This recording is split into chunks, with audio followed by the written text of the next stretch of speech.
Good morning and welcome to the Heritage Foundation. I'm Emily Gao. I'm the director of the DeVos Center on Religion and Civil Society, where we protect life, marriage, and religious liberty.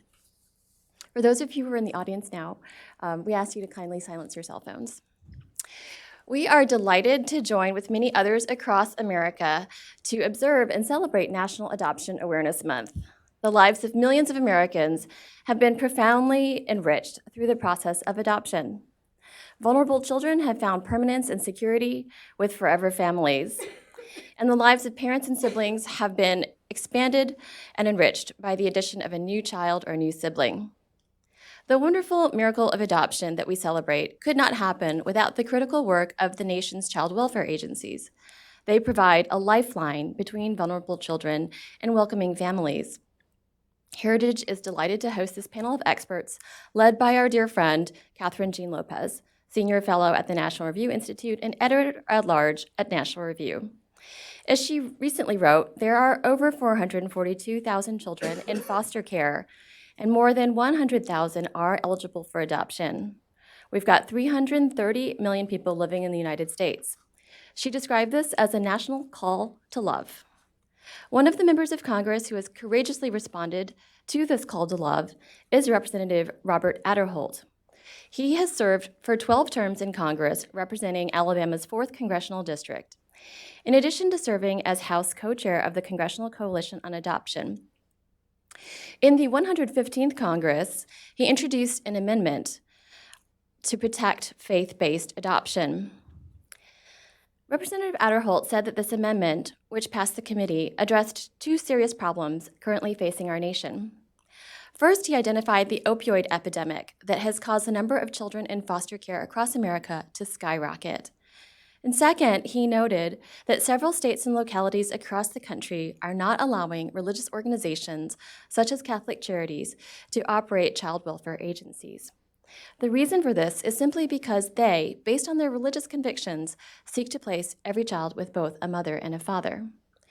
He emphasized that the amendment would encourage states to include all experienced and licensed child welfare agencies so that children are placed in caring, loving homes where they can thrive.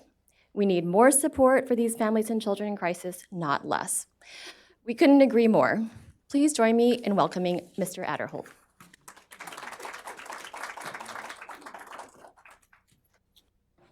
Well, good morning. Thank you, Emily. It's good to be with you this morning and have a chance to focus a little bit on adoption this morning.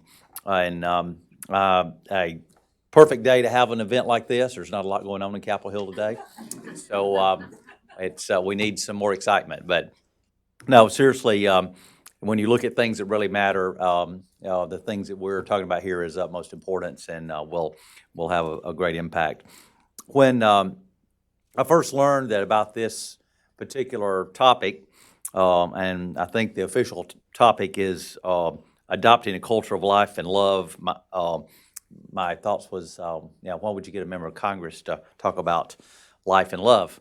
That's not something that you immediately think of when you think about members of Congress, and probably you'd especially look into Congress itself for life and love, and probably 100% of Americans would agree with that.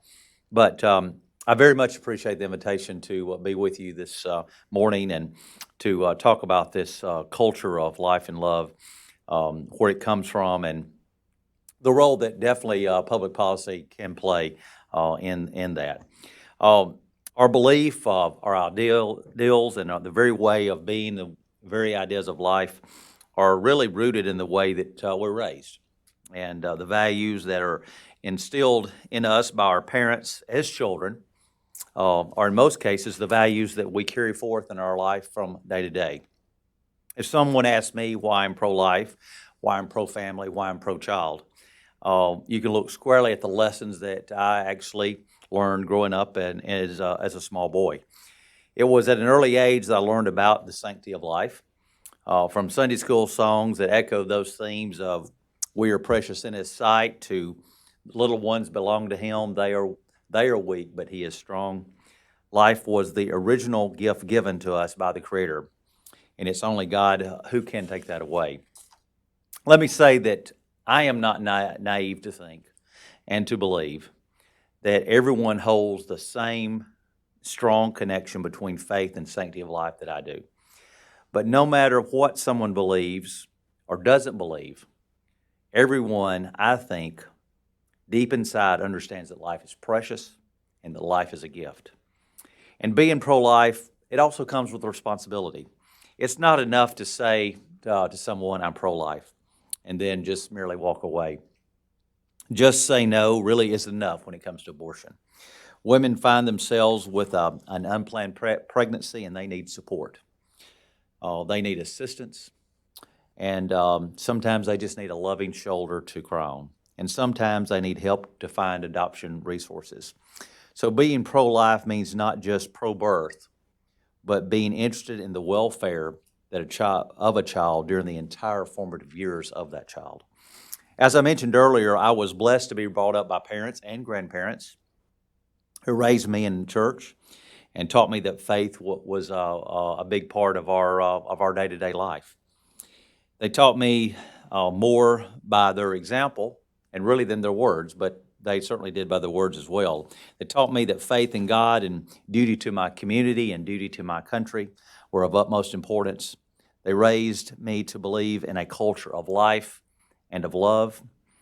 And it was just really an intrinsic part of growing up in the small town that I grew up down in Alabama in the northwest part of the state in Haleville. And I grew up watching my father. He served on the bench as a circuit judge, but he also served part-time as a minister. And the law of the country and the Word of God was really the pillows of our home. And while my own children, I came to Congress actually before my children were born. They were born while I was serving in Congress, and because of that, they were raised here in the D.C. area. But my wife, Caroline, and I have sought to instill them those same values and those same principles that I learned in a small town of less than 5,000 people in Haleville, Alabama.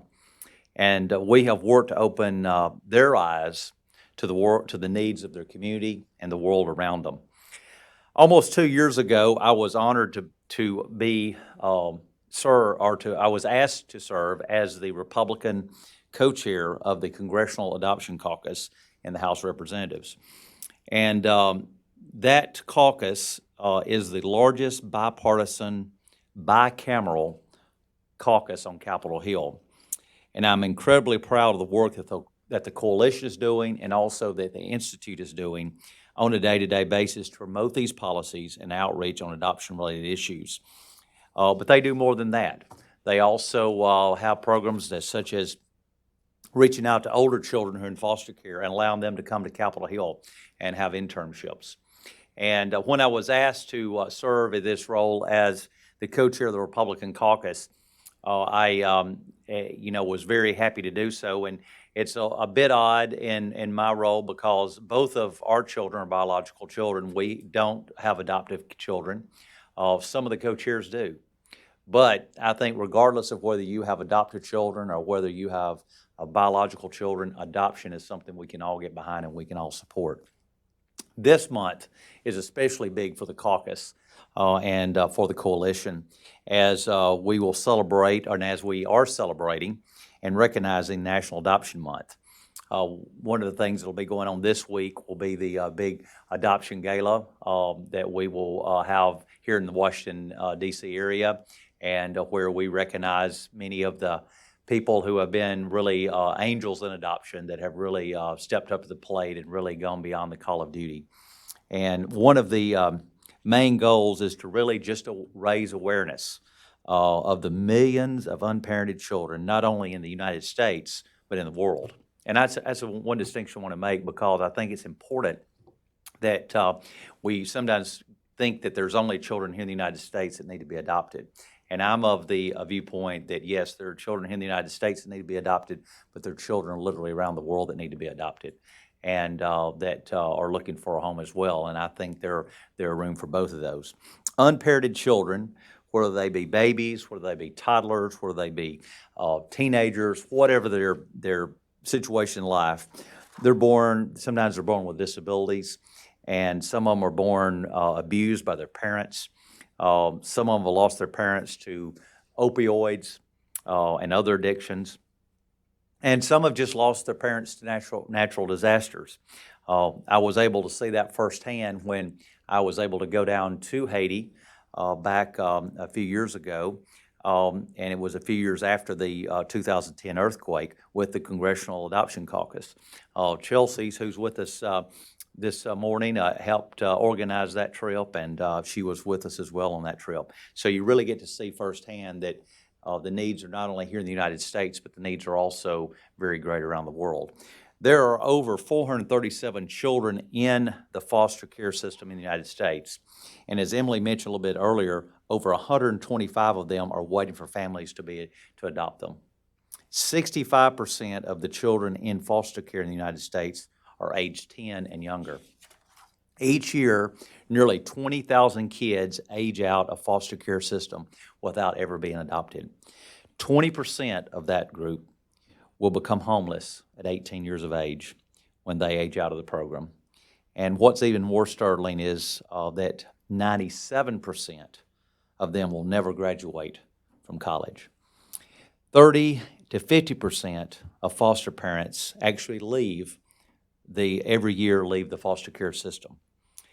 That is fueled in part by the opioid crisis there has been a dramatic increase of children that entering the state's custody because of it.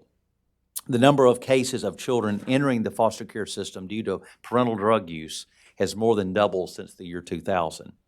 The number of children in foster care rose for 5 consecutive years. However, 2018 was the first year that the numbers that finally began to decrease, and certainly that is a bright spot. But let that sink in. That's a lot of numbers that paint a very dreary picture. But still, as you're talking about today, there's reason for hope. For over 200 years, faith-based programs have cared for these children that are in need and worked to find them safe and loving homes. As a matter of fact, foster families who work with the faith-based programs stay in the system 2 to 3 years longer on average than others do. An overwhelming number of people, 82% in one study, say that the support of their faith community was a very factor in their ability to be a successful foster parent. Children deserve to be served by more agencies, not fewer agencies, who want to help find families for them. These families and these children are in crisis, deserve nothing less. That's why the news that came out just about a week to 10 days ago, is so critically important.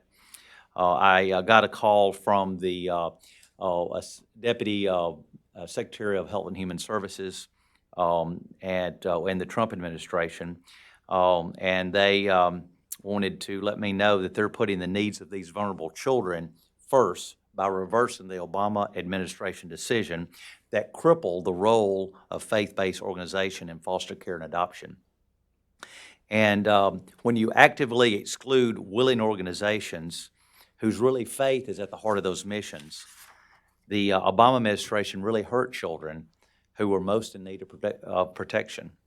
So in its place, the Trump administration is proposing new rules that will allow faith-based providers to continue to serve their communities in a manner that is consistent with their religious beliefs, and in turn, offering new hope to children who are most in need of being adopted into a culture of life and a culture of love, a culture that's at the very heart of our faith-based providers. But again, I want to, in conclusion, just say that I appreciate the Heritage Foundation hosting this event today, and all of the other groups that are participating to make this happen, because truly November, as I say, is Adoption Awareness Month, but is one of those issues that I think so many of us take for granted on a day-to-day basis. And I think it's something that it's a small thing that just the awareness of this program out there, there's so many families who really are trying to adopt.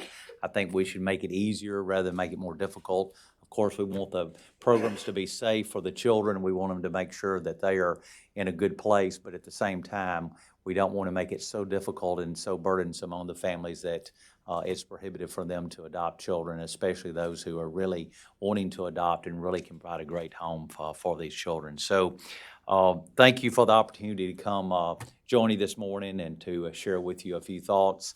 If the Adoption Caucus or the Adoption Institute can ever be of help to anyone, as I say, I'm the privilege to serve as the Republican co-chair of that group, and we are there to do everything we can to try to make sure that policy and also adoption process is as easy as possible. And please don't hesitate to reach out to me or reach out to my office. So again, thank you again for the invitation to be here. I hope the rest of your conversations go well in this. Any thing that would be helpful to the caucus and to the Institute, we would be happy to receive it. And I'd like to thank you for your work on a day-to-day basis. And may God bless you, and God bless the United States of America. Thanks very much.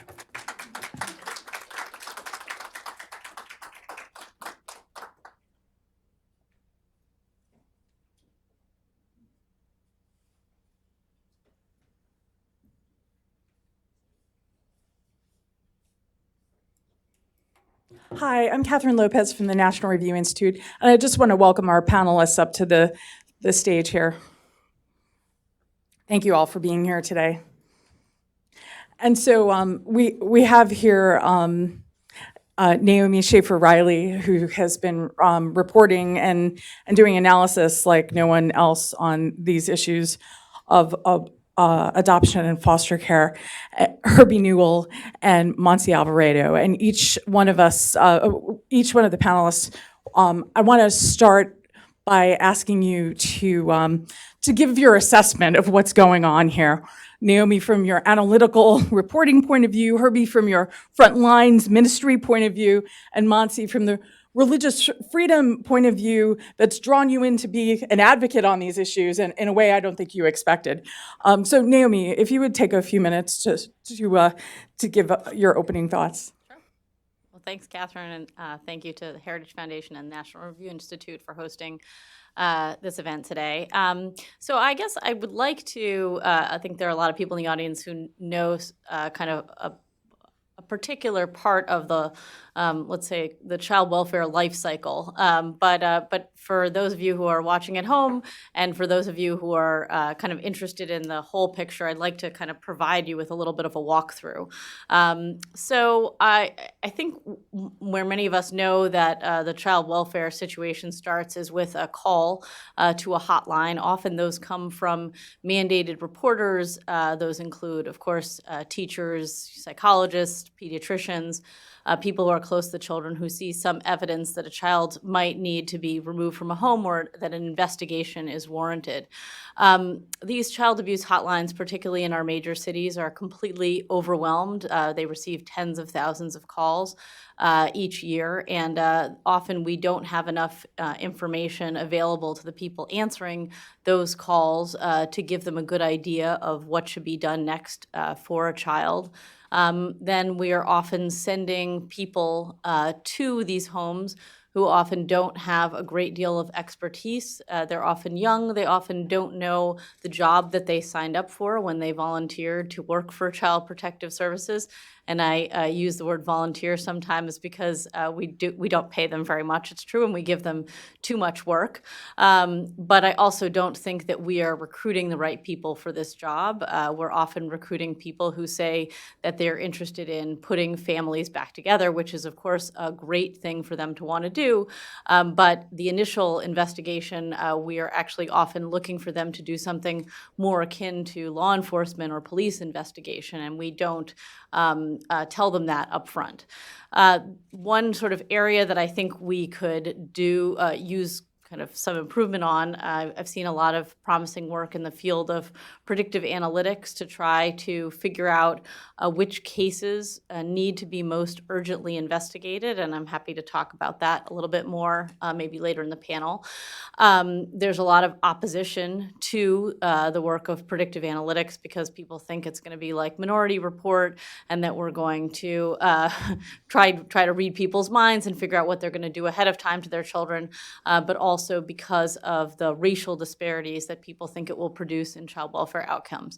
And to get to kind of the title of this panel, that is, I think, one of the ideological factors that is preventing us from having a better child welfare system.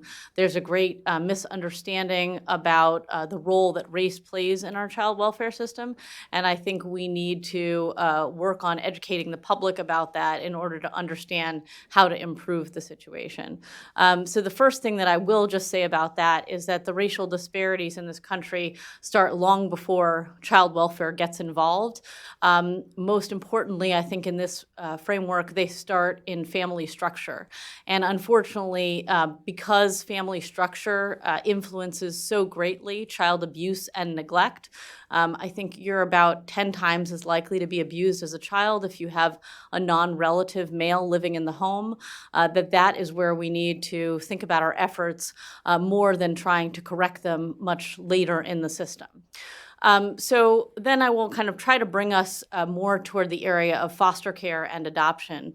After, of course, a child is removed from a home, and as people have alluded to already today, drugs is one of the driving factors. I would say it is the driving factor. If you go around the country and interview foster parents about why the child has come into their care, I would say in something like 80 to 90% of the cases, they estimate it has to do with substance abuse of parents.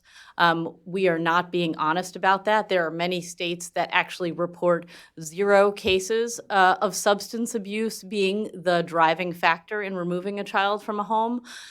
You will hear commonly people say, oh, it's actually poverty that is driving our child welfare system, or it is homelessness that is driving our child welfare system. Neglect is by and large a category that these days is used to, I think, cover for drug abuse. And it is very, very hard to get away from that fact. And unfortunately, we don't have a solution for addiction in this country, or certainly not a foolproof one. And the result is that children are going back and forth between parents, biological parents, and multiple foster homes because we are continuing to give the biological parents a chance to get clean. And I think there is a good argument to do that. But one difficult question I think we all have to face is how many chances should a parent get to get clean, particularly when a child is quite young and we're talking about their chance to attach or bond with any secure adult figure. Then I just want to turn to foster care. I know our other panelists are going to talk a lot more about the work on the ground that faith-based organizations are doing in foster care and adoption. But I will just say, I think 2 of the revelations, let's say, that religious-based groups have reached in recent years are so important in the recruitment and the retention of foster parents. The first is much more narrow casting. I think there has been a realization that putting up a picture on the nightly news of a child and expecting people to call up is not often an effective way to do recruitment. And we've realized that in the kind of marketing of everything else in this country, and it's nice that we kind of got around to thinking that way about foster care too. So I think the fact that these churches and faith-based organizations are sort of saying directly from the pulpit, there are 6 kids in this zip code tonight who need a home, what are you going to do about it, is much more effective. The second thing, and I think this is overwhelmingly important, is the support for foster parents. About 40% of foster parents quit within the first year of signing up. Those are people who have actually gone over that hurdle and made that determination to bring a child into their home. And often we have no idea why they quit. I have lots of theories, but for instance, in Massachusetts, in the last 5 years, about 2,000 foster parents quit, and nobody at DCFS even asked them why. So I think we are, in my experience, when I talk to foster parents, one of the things that is the biggest problem for them is the system, and I know we're going to talk about that a little bit more afterwards. Over and over again, I hear from parents, it's not the children, it's the adults who are driving me crazy. And when people ask me, I am not a foster parent myself, but when people ask me, like, well, do you think I should foster? The first question I ask them sometimes facetiously is, well, let me ask you this. How many hours a week do you think you'd be willing to spend at the DMV? because that is the experience for many of these foster parents, just dealing with the court systems, caseworkers, and kind of the overall bureaucracy. And again, I think this is an area where faith-based organizations have played a very important role in helping to guide parents and support them through this process, which sometimes they need even more than the support for handling children who have been abused or neglected. So I've spent a lot of time traveling around this country. I am deeply disturbed by the bureaucracy, the policies, some increasingly bad policies that are being passed at the state level on these issues. But I'm also deeply hopeful by the kind of innovations that have happened in nonprofit, particularly faith-based organizations that seem to me like they hold great promise for fixing this problem. Thank you. Thank you, Naomi. And I should have mentioned that you're a fellow at the American Enterprise Institute. I'm so grateful that AI thinks this is an important issue, these child welfare issues. Me too. Herbie Newell from Lifeline Children's Services, can you talk a bit about the state of things as you see them? Yeah, so I certainly am grateful to be a part of this panel representing Lifeline Children's Services, and we are really an organization in child welfare from a faith-based Christian perspective, caring for orphans around the world as well as kids in foster care here in the United States. And I think the biggest thing that I would want you to know is that our faith communities are aggressively doing good in so many different levels on child welfare, and we desperately need our faith communities to be a driver in so many of those things. And so even as I start to think, and we talk about foster care, there are children in foster care, and children in foster care are bringing a lot of loss. Really, any child that has been separated from their biological family are bringing in incredible loss. And to think that any individual, a husband, a wife, a family, can do this alone is very short-sighted. Our children do not need just individual families, but they need communities of people. And I believe that the community of faith, particularly the Christian faith too, as I represent, is needed to be aggressively good in these communities. And I think because, as we've talked about, it's a hard job to be a foster parent, and it brings in a lot of sorrow. You really are stepping into the suffering of others when you join to be a foster parent, and you need help.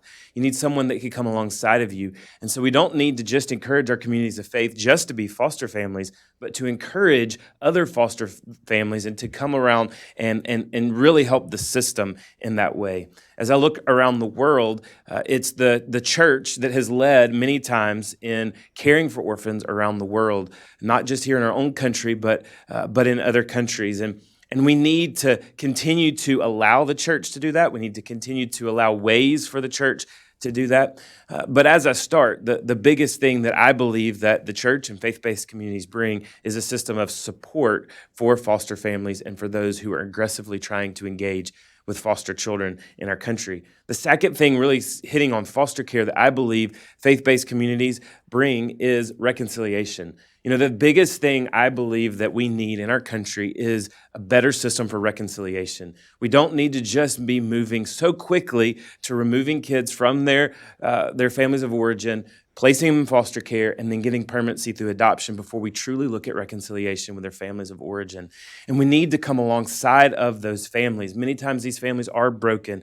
And as Naomi said, many times it's because of poverty or it's because of neglect. It's because of systems and cycles of abuse. And I believe that our faith communities can come and wrap around these biological families to help them, to help them get on their feet, to bring them to a place of support so that they can receive their children back in their homes. And then also, as I just think about so many that are caring for children, the need in our country and around the world for children in adoption is not honestly the sweet infant that's just been born or the child that's cuddly and cute. It's children that have come through a lot of trauma. It's children who've come through a lot of pain. It's children who have many times been institutionalized or have jumped from foster system to foster system. And these children really are bringing in a lot of hurt. And I have seen through 16 and a half years at Lifeline that many times it's the church that's leading the way and saying that we want to care for these children that maybe the culture has labeled as less desirable. Maybe they're leading the way and saying we'll care for teenagers, we'll care for children that are harder to place. And certainly that's not saying that outside the church that folks aren't doing that as well. It's just saying I've seen aggressively the church step up.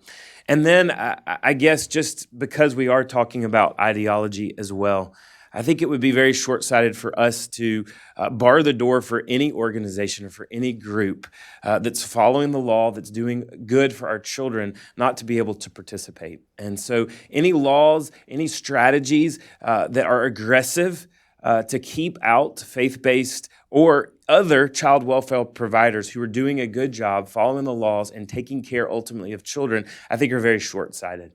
We have a big problem in our country and we have a big problem around the world, and we need as many people to come to the table to help with that as possible. And so as we see that, I know that in the states that we work with, our counties, our states tell us consistently that they can go and do drives in churches, they can do recruitment events, but they never have as much success as faith-based agencies do when they're able to go into their own constituents and ask them to participate in child welfare. And so we need that. We need faith-based agencies who are allowed to live out their values, who are allowed to do what they do, not to infringe on others' values, but to do within their context the values that they have been called to do. And so I think this is an important conversation. There's so much more that I know that we will unpack and say, but that's just really the first thing is to say, I have seen firsthand the Christian church, the communities of faith, do things that are aggressively good, not just in bringing permanence for children, but also in bringing reconciliation back to biological families. Well, thank you, Herbie. You teed this up for Monsi quite well. Monsi Alvarado is the executive director of the Beckett Fund, and tell us how you're defending the faith-based agencies and their ability to operate. Thank you so much, Catherine. What you said in the beginning is true. This was definitely a surprise for me. I never thought that I would be looking into adoption and foster care so deeply, and also advocating for the faith-based agencies that are being basically shut out for political reasons, not necessarily for an ideological reason. So let's take a step back. The Beckett Fund for Religious Liberty is a nonprofit law firm that defends religious freedom for people of all faiths. We like to say that we defend people A through Z, Anglican to Zoroastrian. We worked really hard for that Z case to be able to say that. But because we have that perspective about religion being a good for society, religion being that piece that allows us to see human beings as deserving of dignity and protected by the Constitution, not necessarily from a ministry perspective, but from a faith-positive perspective, we see things a little bit differently. And we see that government coercion and government trying to step in and do things that faith-based groups do well is not necessarily the best thing for our society and for our communities, our local communities. Religious individuals are pillars of civil society, and we should allow them to have that interaction and that participation in American society. I agree with a lot of what Naomi was saying about access, about data, and about some of the reasons that the government gives for wanting to control this space. But I definitely see something a little bit different in the way that they're treating faith-based groups, and that is that it's politically motivated. In Beckett's experience, the two clients that we have, one in Philadelphia and one in Michigan, and I'm so grateful to have Chad and Melissa Buck here, who we represent in Michigan, who can tell you their story themselves. That desire to get Catholic social services and Catholic charities out of the foster care and adoption space has everything to do with not liking what they believe about religion and what their faith traditions teach, and nothing to do with how well they do their work. Faith-based groups have been doing foster and adoption care work for over 200 years, much longer than the government ever has. their placement, their permanence data is so much better than state-based agencies. They are more likely to recruit a family, 3 times more likely to get a family to think about adopting, 2 times more likely to get a family to actually adopt. That's 50%. That's not nothing. And it's definitely an important piece to look at when you're thinking about retention. Kids going from family to family to family to family only adds to that pain and that struggle. And there's a great comedian who was on one of these Netflix shows talking about her experience in foster care and how the only thing that she wanted was to stop living out of a garbage bag. Children living out of garbage bags. These are, they're necessary stories to tell, and I'm grateful that we have these cases that allow us to elevate these issues into the greater space and into the elite media so that everyone can start talking about them. But it's a crisis of dignity, and it's a crisis of whether we're willing to open up our homes and open up our communities for these children. And the religious impulse is a real thing. It's not just something that you feel like you want to do. People who are motivated by faith are motivated by something that compels them to do something good for someone else. They're motivated by love in the philosophical sense of it, not just in the emotional sense of it. And that's a duty. And it's a duty that the Constitution protects. It's a duty that our civil rights laws also protect. Your ability to live according to what you believe and to serve your community according to what you believe. And the moment that we start to shut that out, we start to erode at the foundations of this country, and we start to erode at our capacity to come alongside the government, to come alongside other groups and do good.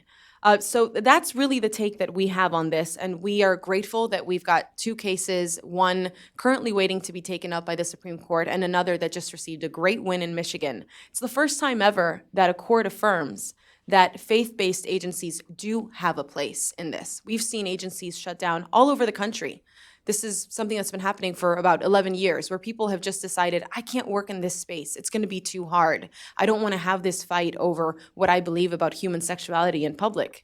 You don't need to have that fight. We just need to have the government acknowledge that according with our American tradition, faith-based groups have a place in our society. If I can just continue with you for a second, Monsi. So what is your do you have a sense of hope that you're going to be able to win? Maybe you have to say that as the executive director. But I mean, do you actually see concrete signs of hope? I definitely obviously do. The win helped. Absolutely. The legal win is a fantastic sign of hope. The signals that we received when we put in an emergency petition to the Supreme Court, we got 3 justices to say that this was really an important issue that they wanted to look at. The fact that they just took our case and are reconferencing it. So they're taking a moment to see if this is really a case they want to take. These are all signs that these are important issues that everyone is taking seriously. And the fact that you're here talking about them, I'm grateful that you have this platform. The fact that we actually are bringing this into broad daylight and saying, we've got a problem that we can solve. 400,000 children in the United States of America that need homes. Plenty of homes that are recruited at a high rate by Christian groups. Why, when we announce a crisis, would we get rid of the groups that are recruiting and retaining families? Seems wild to me. Herbie, how much is this religious freedom issue an issue for families you deal with? Is it discouraging people?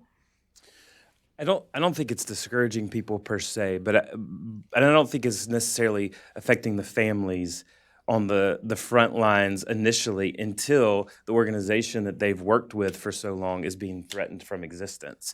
And so it's probably something they're not thinking about in their normal discourse.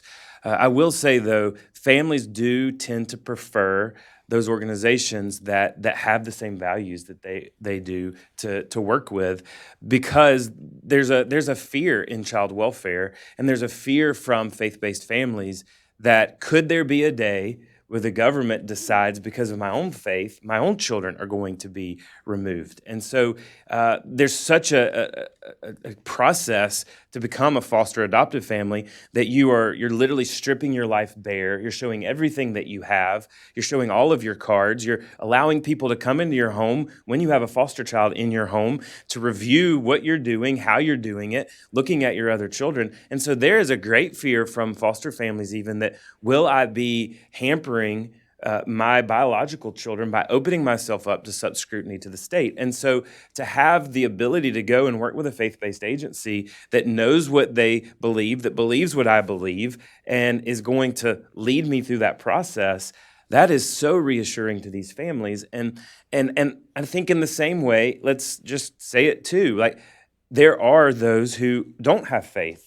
And they don't want to be discriminated because of their lack of faith, and they want to be able to enter into the system, and we give them avenues to enter into the system. And so I think we need to make sure that the faith-based community can do something. And I love what was said about that the church has been doing this longer than the state. And there's actually a quote from AD 125 from Aristides, and he said this about the church. And this just shows since AD 125, we have history that the church has been helping aggressively vulnerable children. It said they do not worship strange gods, and they go their own way in modesty and cheerfulness. Falsehood is not found among them, and they love one another. From widows, they do not turn away their esteem, and they deliver the orphan from him who treats him harshly. And he who has, give to him who has not without boasting. And so we have the church, the early Christian church from 125 AD, we know was doing something aggressively for widows and orphans. And the church still needs to be called to do that. But I think some of them, many times, the best way to call them to do that is from those faith leaders from within and from those organizations. And I've made this analogy before, and I'll make it again. You know, we don't necessarily need Robert Aderholt going to run for DNC chair for the Democratic National Committee. He's not going to win because he's not going to be able to convalesce Democrats together because he's not a Democrat. In the same way, we don't need Nancy Pelosi running for RNC chairman because she's not going to gather the Republicans together. We need faith leaders who can operate in their faith to gather together people of faith to aggressively do something good for children in need. And we don't need to limit their ability to do that. So to your original question, yes, it does affect those families. They're not thinking about it until their agency or to the organization they work with is being threatened from existence. But the reason they seek faith-based agencies and agencies that agree with them is because there's that comfort of saying, when I open up and when I strip myself bare and when I do something aggressively good, I'm not going to have to be looking over my back for someone who doesn't think that the way I operate my family is the way I should. Naomi, as you know, part of the reason that I've started focusing so much more on adoption and foster care is it drives me crazy that the mainstream media only pays attention to the issue when it's some outrage case, some scandal, and frequently even conservative media outlets only pay attention when it's a religious freedom clash. In your reporting and talking and observing and do you see any signs of hope that there's some common ground, that ideology is not going to strangle us from working together? Because when we hear these religious freedom issues, there seems like there should be some room for reasonable compromise. I also look at states like New York and Virginia that have been so radicalized on abortion, just double down on abortion. This just seems like such an opportunity to talk about the kids we can all agree on. As the congressman said, we can all support adoption, right? Can we all support adoption? I have very mixed feelings on that. I think maybe like a lot of conservatives and liberals, I've begun to look at the 90s as kind of this time of bipartisan support for reasonable issues that seems like it might as well have been 200 years ago. You never thought you'd be longing for Bill Clinton I know, again. but you know, these days. I point to two pieces of legislation that happened in the 90s because I want people to understand just how far we've kind of left that consensus in the dust. The two pieces of legislation that I think were very important were the Adoption Safe Families Act, which placed a timeline on how long kids could be in foster care. It said that if you're a foster child who's been in care for more than 15 of the last 22 months, a state is supposed to move to terminate parental rights. And there was a big debate in Congress about this. Some people wanted 5 years, some people wanted 6 months. But Congress came together and said, look, we need to place a reasonable limit on this because kids should not have to be left in foster care indefinitely, living out of a garbage bag, as Monsi said. Unfortunately, that is a law that that is regularly flouted across the country. I regularly interview foster parents whose kids have been in the court system and in and out of care for 3 years, 4 years, 5 years at a time. The second piece of legislation that I thought was so important was the Multi-Ethnic Placement Act, which said we can't discriminate on the basis of race when we're placing children for foster care and adoption. Again, this is a law that is regularly flouted across the country, and a lot of activists think that the most important thing is placing child with a family who matches their skin color. And so we have again left that consensus in the dust, the consensus in the 1990s. And when I look out now, I see laws being debated in states and passed by states, which seem to suggest that that adoption is really not something that we can all agree on. And New York State, actually both the Assembly and the Senate passed a bill over the summer that said parents whose rights have already been officially terminated, a process which usually takes more than 2 years, and these are parents who really have severely neglected or abused their children. The bill says that they should be able to go back to court to petition for visitation with these children, even if the children have already been adopted by another family. So the fact that we have 2 houses in New York State that where people came to this conclusion, it's gone the governor's desk. I have no idea, frankly, whether he will sign it or not. A number of family court judges have, needless to say, weighed in, saying this is completely ridiculous. I have just spent more than 2 years hearing these cases. The idea that you're then going to bring these parents back in and violate the rights of adoptive parents who are real parents. And who, these are really their children. And to say that their freedom to raise these children and to bring them around adults, who they choose to bring them around, should be impeded by parents whose rights have been terminated, is outrageous. But increasingly, I think that's where this conversation is going. And so no, I mean, on reasons that, include religious liberty but are not limited to that, I am not hopeful about the consensus in this country on adoption and foster care. Herbie, first of all, just practically, why and how do you do both domestic and international? And on the international scene, what do you want people to know about what families, what children are actually facing right now? Yeah, and including the lower numbers, right, of adoptions happening internationally. Right. So to take those questions, I do want to just say one thing on what Naomi said, is I think a lot of what we need, though, in this discourse is trust and dignity for each other. We've come away from trusting one another in this country, and I think that's why things have gotten so polarized. We believe that if our ideology is not the same, then we are all of a sudden against one another. And so if someone is in the room with me and they don't share the same ideology, well, then they must be aggressively against me.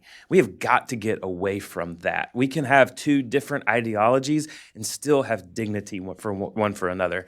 And so one of the debates that we even got to in the state that I live in, which was Alabama, was a law that was not trying to bar the door for anyone to adopt or to foster, but it was merely a law to say that faith-based communities should have the right to operate and that churches should have the right to get engaged. And the number one person against the bill was the Human Rights Coalition. And, against a lot of popular opinion, I invited the Human Rights Coalition into our office to see what we did. We walked around the halls. We talked about what we did. I let the president, I introduced her to our people. And I treated her with dignity. And by the end of the day, she said, I have higher powers and I can't go cold on this issue, but I'm not going to be as aggressive on this issue because I understand what you are trying to accomplish now. And, a lot of that is I didn't change her ideology. She didn't change my ideology. But you know what? We came together with dignity and trust to say we're both in this for something that is good, but we're not against each other. And I think that's one of the things that's got to guard our discourse. And as you even ask about domestic and international, there's a big need around the world, and we believe as an organization that the community of faith that we represent, the Christian believers, that there's something for them to get engaged in around the world. There is a way that they can do something internationally. There's a way that they can do something domestic. And not everyone is called to do both. Not every family is organized in such a way that they can be a foster family. Not every family is organized in such a way that they can adopt internationally. But there is something that we believe biblically that every Christian is called to do, whether that's to aggressively do something internationally, not even adoption. Maybe it's caring for orphans that are endangered. Maybe it's caring for kids that are living on the streets by helping them with job skills and life skills. Domestically, maybe that is in reunification of of children with their biological families. And so we want to provide opportunities. And then to end briefly on the international, unfortunately, I believe, and I know it's not an extremely popular opinion, but I do believe that we've acted responsibly in some regards overseas with adoption. I think there's a lot of times we have gone in with the right that we have the right to adopt. And again, I think it goes back to even where I started and how this discourse is here. We don't go into international governments with a lot of dignity and respect. And we don't go into those offices going, how can we help? We go presuming that we know how to help.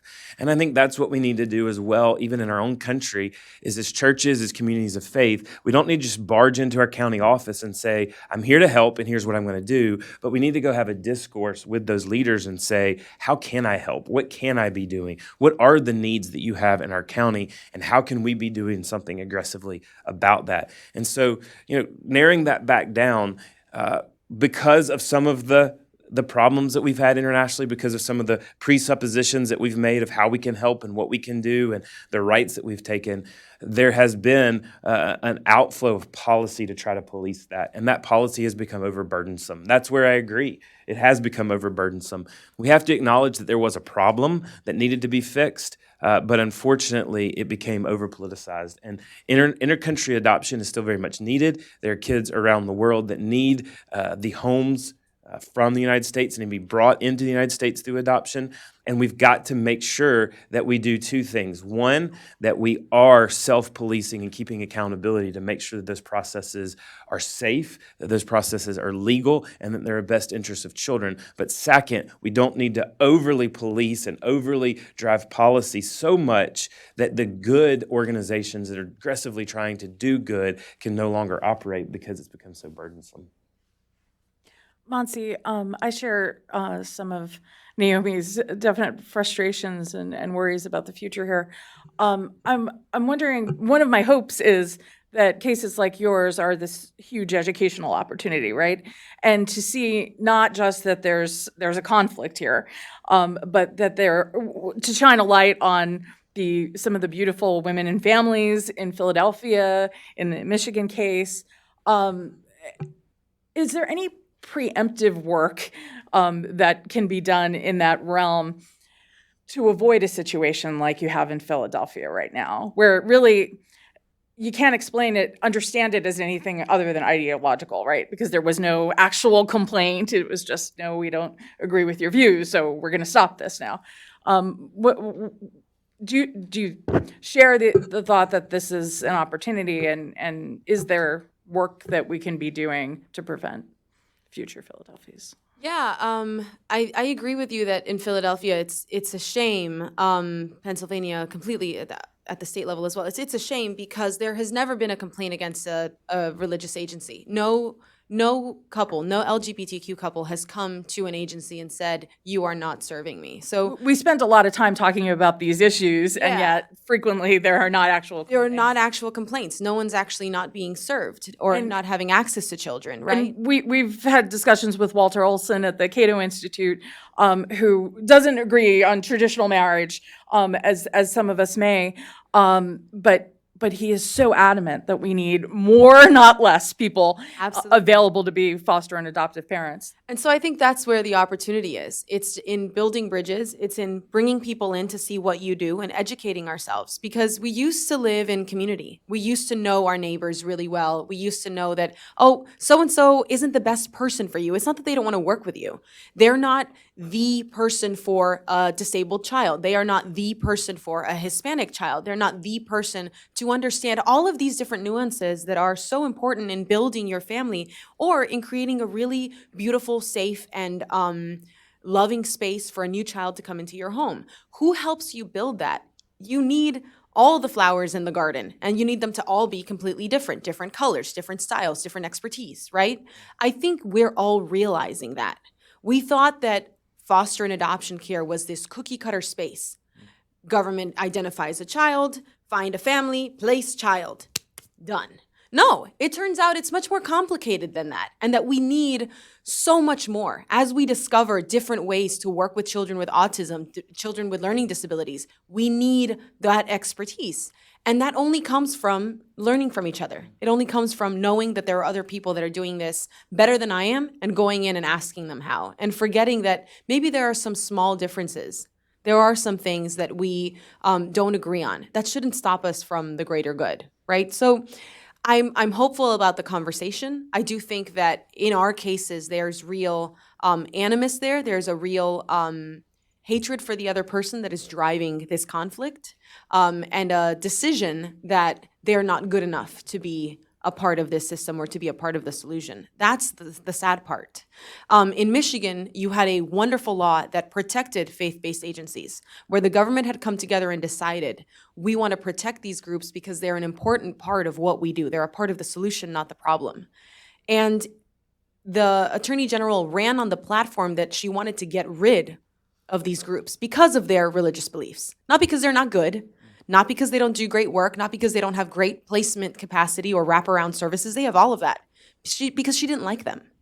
And it was the same thing in Philadelphia. I don't like Archbishop Chaput and what he believes. I don't think he's like Pope Francis. These are real things in the complaints. You can't deny that there is animus and discrimination going on here, and it's not on the side of the agencies. It's on the side of the political individuals who have decided that they don't want to work with these groups and they want to bar them from society. So I think elevating the good that these groups are doing and showing people the fantastic returns, the fantastic ROI that they are, and then also the deep value that they have, because they're not only using government resources. This isn't about funding. No one's making a profit here, helping children and bringing, food to a parent that has been with a child at a doctor's office for 8 hours. That's not something that someone is paying for. That's something you do out of the goodness of your heart because you believe in that other person and you want them to succeed.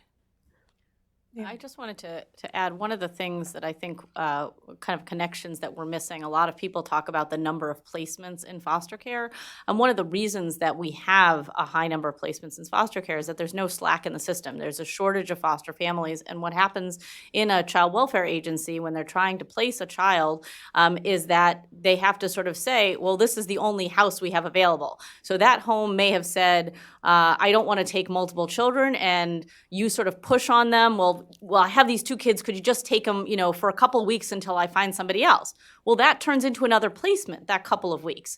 Or you have another family who might be able to, you only have one family in your county who is able to take a special needs child, but that family already has someone living with them. So then you say, oh, well, we'll just place them with this other family that's not equipped to take special needs kids just on a temporary basis until that other home opens up. If you have no slack in the system, if you have, what you need is not just, the exact number of beds that you have for children. You need a lot more than that in order to make sure that you can find the appropriate placement for a child. And only by finding the most appropriate placement are you sort of able to say that child should be able to stay in that home for as long as is necessary and even possibly be adopted, but certainly as long as their stay in foster care lasts. So the idea that at this point where we have this pretty much every state reporting a severe shortage of foster homes, to then say we are going to take more away is going to translate fairly quickly, I think, in a higher number of placements for these children, and everybody is worried about that. I have one last round of questions before we go to the audience, but I'd also like to invite Melissa Buck to just come to the front because we're going to hear a few words from her. Herbie, and then we'll end with Naomi. Can you, for anyone listening to this on live stream or in the room today, wanting to know what can I do to help this situation, right? Because part of the goal of this discussion today is how do we actually change the culture here, right? And so Herbie, could you address that, and then Monsi, and then Naomi? Yeah, and I'll go back to what I said a minute ago. I think it's having open, honest dialogue with one another. I think it's going to our state systems, and it's truly asking, how can we help? But then I think it is too. And when you say we, do you mean like church by church, local church by church? Local church by local church needs to go. I mean, pastors need to go to their child welfare system and say, how can we aggressively help and do good? And listen. We need to listen to what we're told, and we need to respond in how we are told. And yes, I know that our counties need backpacks. Doing backpack drives are great, but that's not the only thing they need. And so it can't just be a one-size-fits-all solution. We have to go, we have to listen, and we have to meet the needs. And then I think we need to thank our legislatures when they do something that is helpful. I think a lot of times we lobby and we say, can you do this? Can you do that? And then they do it, and we forget to send a thank you note, or we forget to say thank you. We need to be encouraging them as much as we are badgering them for help. We need to thank them when they do something aggressively good. I have the privilege of Robert Aderholt being one of my representatives. And so as he continually follows through on things he promises to do, we have our people send thank yous as much as we do ask them to have him respond. So we do need to ask our representatives and our senators to respond, but we also need to thank them when they are responding and to hear from us. They represent the people, and they will represent us more clearly when we are letting them know when they're doing something that is to our benefit, as well as when we need them to do something for our benefit. And then I guess my word, just because I feel like I do represent the evangelical church in an extent, is to say this: we need to be humble, and we need to be gracious, and we need to go with a reproach of we're here to help, and to have dignity, and not to be afraid, and not to go forth with fear, but to go forth with the calling that we've been called to do, and to do it with justice and with equity, but with also grace and mercy. And I think if the church is one of the best kept armies of good that we have in our culture and around the world, and we don't need to wait for the right law or the right time or the right place to do something, we need to do it. Because I think even what Naomi is saying is, you can't, when you go into Philadelphia or when you go into Michigan and you just decide to start shutting down faith-based organizations, it has a ripple effect that is not good for the child welfare system. And that's because we've done something aggressively good. And so we need to go forward and keep doing the works of justice, the works of mercy, and we need to walk humbly as we're doing those things. Because then if we do what we're called to do, and we do it with justice and equity and grace, there is a cost to try to get us out of the system, because we're already doing what we've been called to do. And so I think we need to go forward. We need to be thankful, and we need to treat these conversations with dignity and respect. And I might just add a Catholic context. I mentioned the church by church thing. Catholics tend to think more corporately. Somebody in the chancery is taking care of this. We really do have to learn from evangelical churches and think, what are the needs right around us, the families in our parish, that kind of thing. Yeah. Monsi? I'll just double up on that point because I think it's important. We all think that we have to be experts on what's going on. It's great to stay engaged. I love that when people know what's going on in our cases, and our website is a great resource for that. But I would double down on the fact that these are local issues. Every state is different. Every system is different. And so getting engaged looks different. And coming across faith communities, whether within the Christian community, Catholics and evangelicals, going to Muslim and Jewish partners, it's incredible to me that you don't have more resources for Jewish families that want to adopt and foster. You just don't. It's not something that is readily accessible. There is one crisis pregnancy center for Jewish women, one. They're just issues where we can really learn from each other if we care enough to find that person that is interested within our community that doesn't actually share our faith tradition. Naomi? I guess I would close with this observation. I think that this is an issue where, unfortunately, the people who are on the front lines of this, that is, the foster families, are often in the hardest position when it comes to influencing policy changes, and being able to voice their objections. Foster parents call me every week, and they want to tell me their story, but they don't want me to ever use their names. And the reason that they don't want me to use their names is because they are afraid that this will affect the placement of children in their home. That a child who's in their home could be taken out tomorrow just because a social worker might get mad that they've complained, or that a judge would all of a sudden decide that they are not fit to keep a kid in their home who's been in their home for a while, or that new children will not be placed in their home because they have been too loud and complaining. And so what I would say is there are a lot of policy changes that need to happen, and as Monty said, different changes in different states. But people who are not actually doing the fostering need to get involved in this issue and have their voices heard, because they are the ones who, maybe this will come off wrong, but have nothing to lose. I mean, they are the ones who can be the loudest because there will be no immediate consequences for them or for children being placed in their homes. And so I guess, to the extent that that's possible, to the extent that, even if you are not fostering yourself, if you can find out more about this issue, maybe talk to the people who are fostering and be a voice on their behalf, I think that that could have a lot of influence on the system.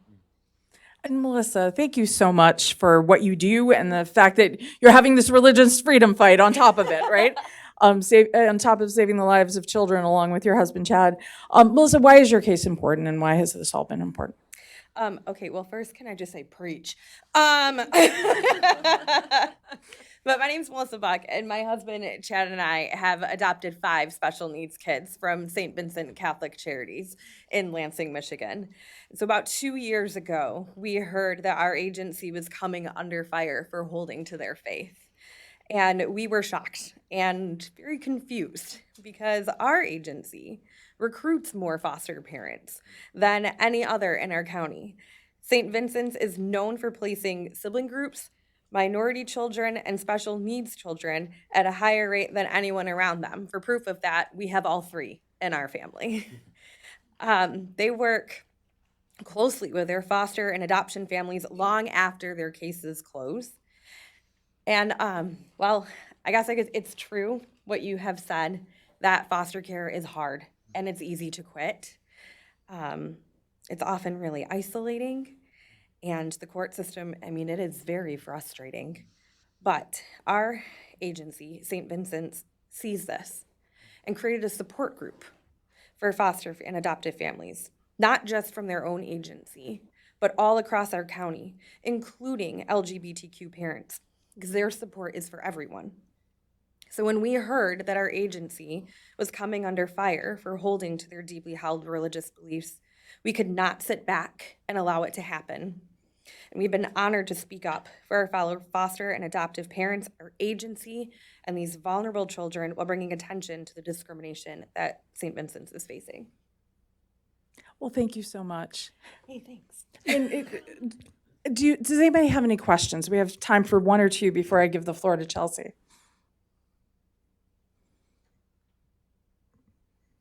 Any questions? Oh, sorry, there's a microphone coming to you. One question I have for Mr. Newell is you talked about the importance of not barging into other countries and working to assist with governments. Having been adopted from Russia, which has been a very political case, how do we work with countries that are dealing exclusively politically with adoption issues?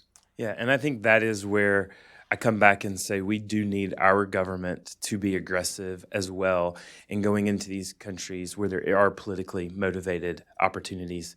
Even today in the Southeast where we work, there are children from China right now that are being hosted by families throughout the Southeast through our organization. And this is something that the government of China would like to do more of, but they haven't had anyone from our government to sit down with them and talk about the systems. And is our government even open to this happening? And so we agreed to kind of be a guinea pig to this, also not knowing what would the blowback be from our government, because there's no solid regulations right now on hosting and how do you do hosting. But we agreed with the Chinese government that we would allow them to do this. So I think we need our State Department to be aggressively not just trying to regulate, and that's I said it briefly. Some regulation was needed. The regulation now is overly burdensome, and our State Department has taken a posture in over-regulating as opposed to being diplomatic. And there needs to be regulatory parts, but there also needs to be diplomacy that's going out and reaching out. Because let's be honest, our children, no matter what faith tradition we come from, what ideology we have, our children are our future. And every nation around the world understands that, and we understand that in our own country as well. And so what happens to our children, we are going to aggressively defend that. And I know we can look at human rights violations around the world against children, but still at the core, I believe that those nations know that their children are their future. And it's not going to be NGOs and foreign governments that are going to figure this out. It's going to be two governments figuring this out. And so, yes, we need the State Department to go in diplomacy, to sit down with these leaders, and not just from a standpoint of how have we messed up, but how can we go forward and do better and helping find solutions? Because I do feel like at times when our State Department has gone and sat down with other child welfare leaders in other countries, it's more about hearing a laundry list of things that they think we're doing wrong, as opposed to being aggressive to say, here are the things we're doing right, and we'd love to continue to do those right, and to bring some defense to some of those. One of the big things right now internationally is post-placement issues. And yes, as American citizens, we've got to do a better job about being honest and fulfilling our post-placement duties. We also live in a free country where our State Department is not going to call and send Child Protective Services to a home because there's not a post-placement report that's been filled out. And so we need to talk about those complexities, not in the sake that countries are shut down, but to keep those countries open and to be more diplomatic. And I believe that's a lot of reasons that some of these countries have been shut down, because the diplomatic chain has been between agencies and governments, not between governments and governments. You know, Monsi mentioned before we thought there was a cookie cutter approach, but I was struck by what Congressman Aderholt said. We actually don't think about these issues on most days, so many of us. And that's why I'm so grateful to the Heritage Foundation and the Ethics and Religious Liberty Commission and National Review Institute for coming together and hosting this. I'm so grateful that AEI is supporting Naomi and doing what she's doing, because it means she floods the zone with reporting and research, and her honor your foster mother and father report is really important. And the reason I say this is, don't let this be, if you're here in the room or watching this on live stream, well, you probably have an interest, and I know many of you work in this field. But take the opportunity of National Adoption Week and month to, share some of Naomi's stories, to share Herbie's ministry, to make people aware of the Beckett Fund and what they're doing, to show the face of Melissa and Chad Buck, which you can find on the Beckett Fund website, and their children. Because awareness does actually mean something. There's a reason, multinational corporations have pink ribbons and things, because it actually does get people thinking about an issue. So we don't have a colored ribbon, I don't think, for adoption, but whatever you can do to share some of these resources, please do. And with that, I want to thank our panelists and invite Chelsea up to close.